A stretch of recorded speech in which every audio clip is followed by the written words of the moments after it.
Xullas oxiri 60 akalar. Xullas nafasim qaytib ketdi. Uzunligi 60 metr, eni bo'lsa 13 metr. Biz ustunsiz 25 metrgacha qilib berishar. Eng qiziqarli joy bitta joyda ikkita quyonni urib otib o'ldirishdi. Nimaga deysizlarmi? Yer olishyapti, ham pasli ferma qilishyapti, ikkinchi etajni ferma qilishyapti. Faqat ferma emas, ishlab chiqarish, biznes, sklad, ombor. Bular nimaki biznesmen akalarimiz bo'lsa, mana shunaqa qilib berishyapti. Bu joyda xolos qo'ymol boqsiz bo'lar ekan, xolos tovuq boqsiz bo'lar ekan. İkinci etajda ham xolasiz qo'ymol, xolos tovuq, xolos ishlab chiqarish hamma yo'lni qilib berishar ekan. O'zbekiston bo'yicha xizmat ko'rsatiladi. Endi buni narxi hozirgi kunda 150 ming so'mdan boshlanadi, 350 ming so'mgacha yuqorilashib ketaveradi. Nimaga deysizlarmi?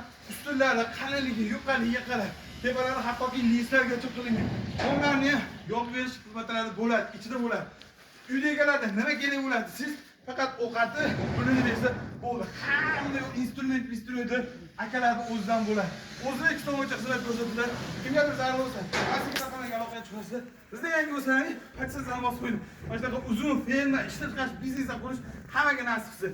Inshaalloh sizlar shunaqa quraylik deb kommentariy yozib ketinglar.